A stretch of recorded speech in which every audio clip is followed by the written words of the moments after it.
Hi everyone, it's me Francis Moment once again. Today I want to talk about how to become a good exemplary citizen. I have a Bible verse here and I will share my experiences. In Matthew chapter 23 verse 3, Jesus made this statement saying, "So you must obey them and do everything they tell you, but do not do what they do, for they do not practice what they preach." This aspect is true for any human or earthly person. It can be your father, it can be your brother, it can be anyone else who's offering advice or counsel. So, what Jesus said was true for the Pharisees and Sadducees who say things that they don't normally practice. And so, in real life, it's the same thing. It can be an advice from your father, elderly, or elder brothers and sisters. They will tell you things that they don't normally practice. It is true that action speaks louder than words, right? We see what people do and not what they say. Even what they say contradicts what they do.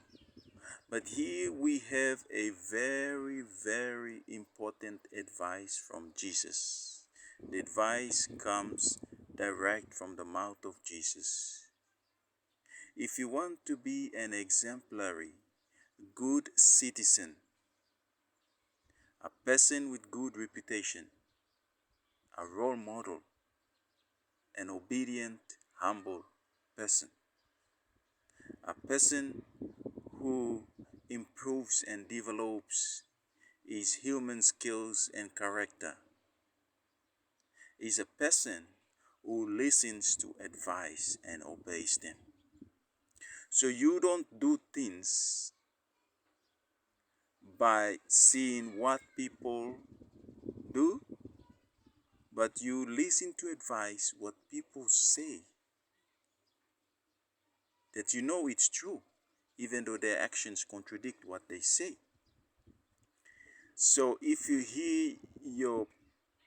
your parents do tell you to do certain things, to choose a certain character in someone whom you will be considering as your partner, and you go and in your mind is saying that, but look at you, dad, mom, you made a wrong choice, and how can I make right choices?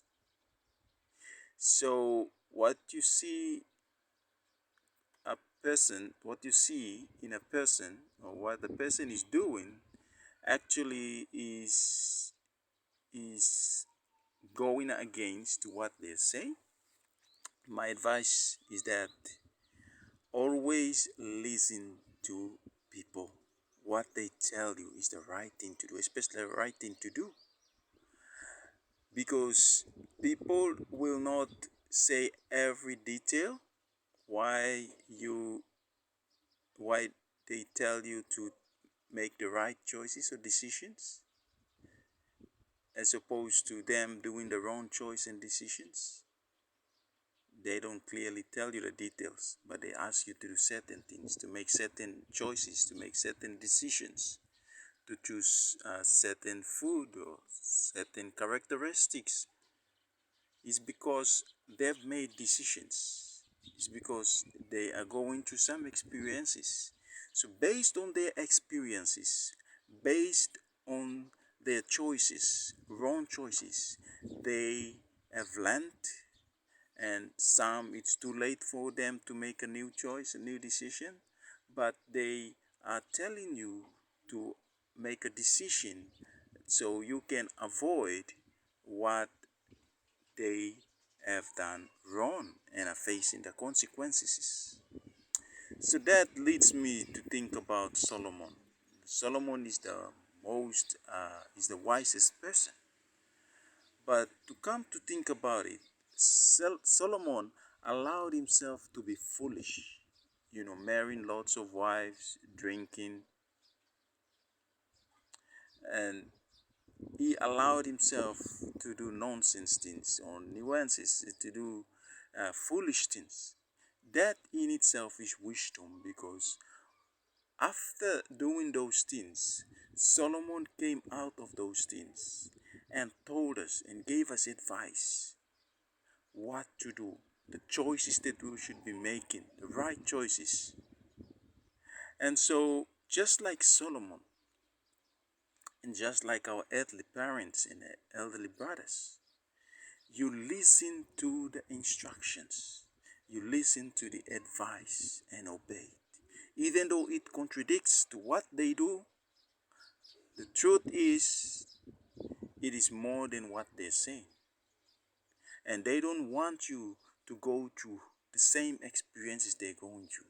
They don't want you to face the same consequences that they're facing due to their own choices and mistakes. And so, once again, the same words, the same instruction that came from Jesus. It says, so, Matthew chapter 23, verse 3, so you must obey them and do everything they tell you, but do not do what they do, for they do not practice what they preach. Remember to always obey the right instructions. Never contradict that, even though it does contradict in what they do, but always listen and obey. I tell you, you will become exemplary, a good citizen in your community, in your family, in your school, in your workplace, in your country, and wherever God will place you, in places, in strategic places and positions, to be a good role model and a leader for His people. Thank you.